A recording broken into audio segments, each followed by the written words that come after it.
शिकुंज बिहारी शेहरदास। राधे राधे दोस्तों, कैसे हैं आप सभी लोग। आई होप सब अच्छे ही होंगे। देखिए, अभी तक आपने कृषु के चैनल को सब्सक्राइब नहीं किया है तो प्लीज़ लाला के चैनल को सब्सक्राइब कर लीजिए, बेल आइकन भी प्रेस कर लीजिए, जिससे कृषु के जो भी न्यू वीडियोस होंगे उनकी नोटिफिकेशन आपको इजीली मिल सके।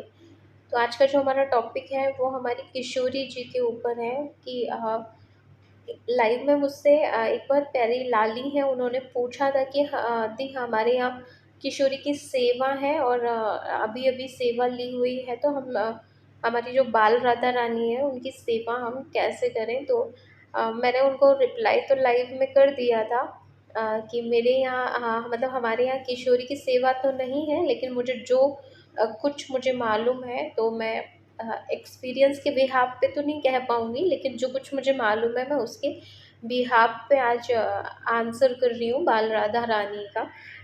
कि हमें कुछ नियम जो है वो उनका ध्यान रखना है, बाकी तो जो है हमें अपने कन्हैया जैसे ही सेम करना है। मतलब अगर एक लाइन में अगर हम आंसर करें तो यही है, जैसे आप अपने लाल जी की सेवा कर रहे हैं, डिट्टो के डिट्टो आपको वैसी ही सेवा बाल राधा रानी की करना है, कुछ भी चेंज नहीं करना है।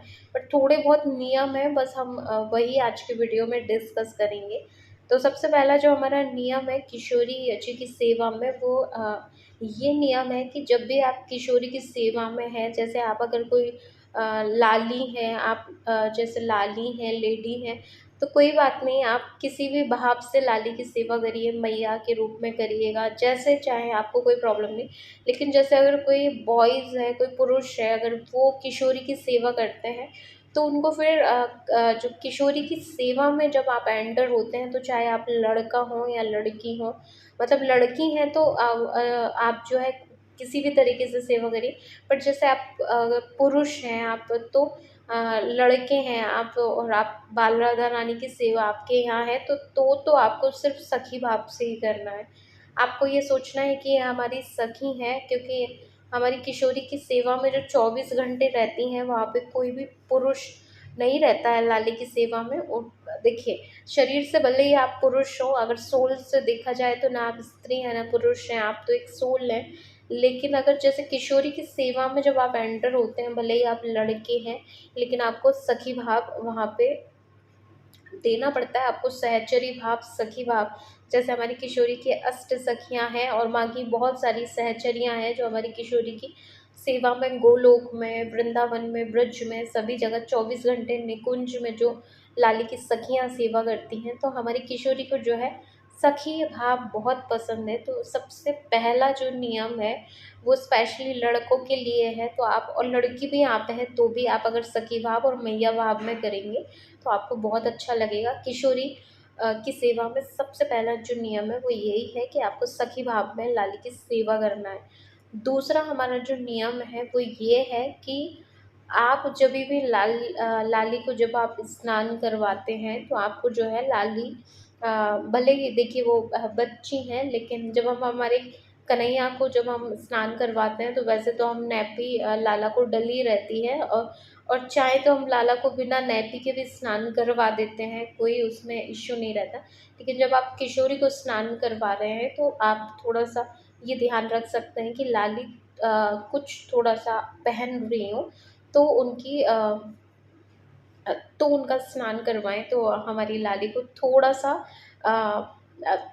पर्दे में रखा जाता है। वैसे तो इतना कुछ इश्यू नहीं है, इतना कुछ नियम आपको नहीं लागू करने। पर लाली जब स्नान करें तो आप कुछ नहीं तो एटलीस्ट नैपी तो वो पहने ही रहना चाहिए। तो आपको जो है लाली को स्नान में ये दूसरा ध्यान रखना है।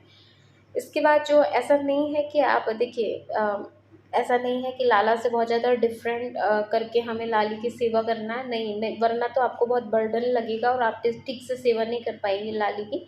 आपको कुछ ज़्यादा चेंज नहीं करना है, बस यही 1-2 ही नियम हैं जो आपको थोड़े से ध्यान रखना है, बाकी आपको कुछ ध्यान नहीं रखना है। फिर जब एक और जो सबसे इम्पोर्टेंट बात आती है, सब बहुत कन्फ्यूज़न रहते हैं कि हम कन्हैया को जो है तुलसी महारानी उनके भोग में रहती है, और जब हम किशोरी हमारे घर में है तो उनको तुलसी महारानी भोग में नहीं रहती है, तो फिर हम लाला और लाली को अलग-अलग थाली में भोग लगाएँगे, क्या करेंगे? तो उसके लिए हमारे गुरुजन जो है एक आंसर करते हैं कि जब भी आप जैसे आप सिंगल लाला को भोग लगा रहे हैं तो वो एक अलग बात हो जाती है। लेकिन जब आप सभी लालाओं को भोग लगा रहे हैं, आपके घर में जो भी भगवान हैं उन सबको भोग लगा रहे हैं, तो उसमें तुलसी पत्र आपका होना ही होना चाहिए। जैसे कि हमारे गणेश जी जो हैं उनको ना तो भोग में तुलसी दी जाती है, ना उनको हम ऑफ़र करते हैं तुलसी। लेकिन जब उनको भोग प्रसादी दी जाती है और सभी लालाओं के साथ दी जाती है, तब उस भोग में तुलसी पत्र होता है, जिससे कि गणेश जी को भी कोई प्रॉब्लम नहीं होती है। और हमारी किशोरी के भोग में जब तुलसी पत्र ऐड होता है, तो वहाँ पे यही भाव बनाते हैं कि तुलसी महारानी जो है हमारी किशोरी की स्वामिनी रूप में जो है तुलसी महारानी किशोरी की सेवा करती हैं। तो वो अपनी तुलसी महारानी जो है किशोरी को अपनी स्वामिनी सोच के आप ऐसा ये भाव बना सकते हैं, जब वो प्रसादी में तुलसी महारानी ऐड हो, कि तुलसी महारानी खुद अपने हाथों से जो है किशोरी को भोग प्रसादी पवाएँगी। तो आपको जो आप भोग लगा रहे हैं उसमें तुलसी का होना बहुत बहुत ज़रूरी है। आप ये ना सोचें कि लाला और लाली को हमको अलग थाली में भोग लगाना, नहीं, आपको आपके घर में जितने भी प्रभु हैं आपके, सबको एक ही थाली में भोग लगता है, वो प्रसादी एक ही थाली में जाता है, वैसे अलग-अलग नहीं लगाते हैं हम। क्योंकि आपने देखा होगा कि मंदिरों में भी जो है एक तो हमारे लाला रहते हैं, साथ में किशोरी भी रहती हैं और साथ में और बहुत सारे भी श्री विग्रह रहते हैं। तो ऐसा नहीं है कि डिफ़रेंट डिफ़रेंट थालियाँ रहती हैं और किसी में तुलसी पत्र रहता है, किसी में नहीं रहता, ऐसा नहीं रहता है। तुलसी पत्र रहता है सभी वो प्रसादी में, क्योंकि आप अगर एक बात अगर आप ध्यान देंगे, तो तुलसी देखिए हमारे कन्हैया की महारानी पटरानी है तुलसी महारानी, वो एक अलग बात है। लेकिन तुलसी पत्र जब हम भोग प्रसादी में ऐड करते हैं, तो उसका सीधा-सा मतलब ये रहता है कि आपने जो भोजन बनाया उसमें जो भी अशुद्धियाँ होंगी, वो तुलसी पत्र को ऐड करने से वो भोजन जो है हमारे कन्हैया के खाने योग्य बनता है, और वो भोग प्रसादी मतलब जब कन्हैया खा लेंगे उसके बाद वो भोग प्रसादी बनता है। लेकिन उससे पहले हमें शुद्धिकरण का ध्यान रखना पड़ता है।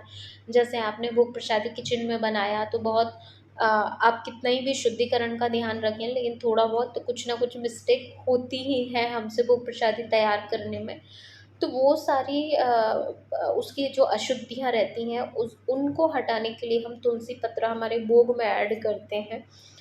तो अब आप सोचिए कि तुलसी महारानी आप अपने किशोरी के भोग में नहीं ऐड करेंगे, तो उसकी जो अशुद्धियाँ हैं भोग प्रसादी की वो कैसे दूर होंगी। तो तुलसी महारानी का ऐड करने का एक मतलब ये भी रहता है। तो आपको किशोरी की जो भोग प्रसादी दें उसमें भी तुलसी महारानी आपको ऐड करनी है, कन्हैया किशोरी को एक ही थाली में भोग लगाना है। ठीक है, तो ये नियम भी हमारा क्लियर हो गया है। अब बात करते हैं कि क्या हम जो लाला को सारे भोग प्रसादी देते हैं वही किशोरी को देना है। हाँ, वही सारे भोग प्रसादी आपको किशोरी को देना है। किशोरी के लिए अलग से कुछ नहीं बनाना आपको कि कन्हैया की पसंद का बनाया है, फिर किशोरी की पसंद का कुछ और है, ऐसा नहीं है। जो लालजी हमारे खाते हैं वही हमारी किशोरी को भी भोग प्रसादी लगता है। हाँ, कुछ फ़ेवरेट डिश है हमारी किशोरी की, वो मैं आपसे शेयर कर देती हूँ। जैसे लाली को कढ़ी बहुत पसंद है, मीठा पान हमारी लाली को बहुत पसंद है। कभी-कभार आप उनको मीठा पान खिला सकते हैं किशोरी को, और कढ़ी कभी आप खिला सकते हैं लाली के लिए स्पेशली। और अरबी की सब्ज़ी जो उनकी बहुत पसंदीदा है, जो राधा अष्टमी पे बनती है, तो अरबी की सब्ज़ी कभी-कभार आप अपने सब्ज़ी में ऐड कर सकते हैं। अब आप ये मत सोचिएगा कि किशोरी को अरबी की सब्ज़ी पसंद है तो क्या लाला को खिलाएँ कि नहीं खिलाएँ, नहीं, भोग तो एक ही थाली से लगेगा। तो आपको जो है कन्हैया किशोरी दोनों को भोग प्रसादी पवाना है एक ही साथ, और उसमें भी तुलसी पत्र ऐड करके। इसके बाद हमारे कुछ और एडिशनल नियम जैसे आप अपना सकते हैं कि जैसे आप अब आप ये सोचेंगे कि किशोरी जैसे कन्हैया को श्रृंगार होता है, वैसे ही हमारी किशोरी को भी श्रृंगार बहुत पसंद होता है। उनका फेवरेट कलर अगर हम कहें तो ब्लू कलर है, तो कभी-कभार आप जैसे उनकी जो ड्रेसेस होती हैं उसमें आप ब्लू कलर भी ऐड कर लें। और किशोरी को मतलब जो हमारे कन्हैया के फ़ेवरेट कलर हैं वो भी आप किशोरी को पहना सकते हैं, जैसे येलो कलर हो गया, रेड कलर हो गया, तो ये भी आप किशोरी को पहना सकते हैं। ब्लू कलर आप कभी-कभार महीने में 1-2 बार उनको पहनाएँगे तो बहुत अच्छा लगेगा। और श्रृंगार जो है हमारी किशोरी का रहता ही है। बहुत सारे भक्तों को ये कन्फ्यूज़न रहता है कि उनको सिंदूर लगाया जाता है कि नहीं लगाया जाता। देखिए, जब आप जोड़ी से करना है सेवा। तो किशोरी हमारी जो है हमारे कन्हैया की अ, स्वामिनी है, मतलब उनकी अर्धांगिनी है वैसे। तो आपको जो है किशोरी की जब आप उनका श्रृंगार करते हैं तो उसमें सिंदूर लगा सकते हैं। बहुत सारे भक्तों को आज तक भी ये डाउट रहता है कि किशोरी की मांग नहीं भरी जाती। बहुत सारे भक्त इस चीज़ का विरोध करते हैं, पर ऐसा नहीं है। आप किशोरी की मांग भर सकते हैं, उनको सिंदूर लगा सकते हैं, क्योंकि हम इसी भाव से उनकी सेवा करते ही हैं। और वो भाव क्या, वो रियलिटी है, वो सच्चाई है कि हमारी किशोरी कन्हैया जो है उनकी धर्म पत्नी है किशोरी। और वैसे तो फिर बहुत सारे भाव हैं किशोरी के, लेकिन अगर जो आप दोनों बाल स्वरूप में दोनों को आप सेवा करते हैं तो भी इसी भाव में ही हम लाली को देखते हैं कि हमारे कन्हैया की ये स्वामिनी है, मतलब कन्हैया की ये वाइफ है। तो ऐसे करके आपको जो है सिंदूर भी उनको अप्लाई करना है। आप उनको मंगलसूत्र पहनाइए, और किशोरी को जैसे जो सिंदूर के साथ साथ आलता भी उनको लगता है, तो वो भी आप जब ओकेज़न हो तो वो भी लगा सकते हैं। साथ ही साथ आपके घर में कोई फेस्टिवल हो तो लाली को आप जो है जो सुहाग की जो चीज़ें होती हैं वो भी आप ऑफ़र कर सकते हैं टाइम टू टाइम, उनको बहुत अच्छा लगेगा। जैसे आप कोई फेस्टिवल सेलिब्रेट कर रहे हैं तो किशोरी के लिए पोशाक आना बहुत ज़रूरी है। कन्हैया को न्यू पोशाक आप दिलाएँ ना दिलाएँ थोड़ा चल जाएगा, बट जैसे कुछ घर में ओकेज़न है तो किशोरी को पूरे श्रृंगार के साथ आप पोशाक ज़रूर बनाइएगा, लाली को बहुत अच्छा लगता है। डिफ़रेंट डिफ़रेंट कलर की लाली को चुन्नियाँ उड़ाइएगा और उनको अच्छा लगेगा। चाहे तो अपनी सेवा में आप परमानेंट ब्लू कलर भी ऐड कर सकते हैं, जैसे चुन्नी सेवा जब आपको देनी है तो वो ब्लू कलर की रख सकते हैं, ड्रेस जो है चेंज कर सकते हैं। तो ऐसे करके आपको ये कुछ बेसिक बेसिक नियम है, बस इनका ही ध्यान रखना है। बाकी अब मैं आपको पूरा रूटीन बता देती हूँ। जैसे हमारी कन्हैया सोते हैं वैसे ही किशोरी को भी सुलाना है। इत्र की जो मालिश होती है वो भी किशोरी को होती होती है। और अब ऐसा नहीं है कि लड़के कर सकते हैं कि नहीं कर सकते हैं, लड़की कर सकती है, ऐसा कुछ नहीं है। आपको बस अपना भाव जो है वो सखी भाव रखना है, बाकी लड़का हो या लड़की हो किशोरी की सेवा आपको बराबर करनी होती है। क्योंकि आपने मंदिरों में भी देखा होगा हमारे गोस्वामी जन किशोरी की सेवा करते हैं, वहाँ पे कोई स्त्री नहीं होती है सेवा करने के लिए, लेकिन उनका जो भाव रहता है वो यही रहता है कि किशोरी हमारी स्वामिनी है, हम उनकी सखी हैं, हम उनकी दासी हैं, और हम उनकी सहचरियाँ हैं, हम उनकी सखी हैं। तो इसी भाव से सारे गोस्वामी जन लाली की सेवा में रहते हैं। तो आपको भी बस ये भाव रखना है, बाकी तो आपको जैसे कन्हैया सोते हैं वैसे ही सुलाना है, जैसे हमारे कन्हैया जागते हैं वैसे ही उनको जगाना है। और पूरी सेवा जो है आपको लाड़ प्यार से ही करना है, क्योंकि बाल राधा रानी है तो हमारी छोटी सी किशोरी है वो। तो ऐसा नहीं है कि बहुत सारे नियम आप लागू कर देंगे तो फिर किशोरी के लाड़ प्यार में कोई कमी रह जाए, तो ऐसा नहीं है। जैसे आप अपने कन्हैया को प्यार करते हैं वैसे ही किशोरी को करना है सेम। बाहर जब सफ़र पे जाएँ तो कन्हैया किशोरी दोनों को ही ले जाना है, किशोरी को नहीं छोड़ के जाना है। और बाकी यही कुछ बेसिक नियम थे। तो जितना मुझे मालूम था मैंने आप लोगों को बता दिया है। हमारे यहाँ हमारे कृषु हैं अकेले, बट कभी-कभी हम इनको किशोरी बनाते हैं तो बहुत प्यारा भाव आता है। तो ऐसे करके जो मुझे मालूम था वो मैंने आपसे शेयर कर दिया है। तो ऐसे करके आप अपनी बाल राधा रानी की सेवा करिएगा, और बाकी ढेर सारा लाड़ प्यार किशोरी को दीजिएगा। किशोरी को बहुत उनको लाड़ प्यार ही पसंद है, जैसे हमारे कन्हैया को पसंद है। तो दोस्तों आई होप मैं आपके कुछ-कुछ सवालों के जवाब ठीक से दे पाई होंगी जितना मुझे मालूम है। और अब जो है हम लल्ला के नेक्स्ट वीडियो में मिलेंगे, तब तक आप सभी को श्री कुंज बिहारी श्री हरिदास राधे राधे।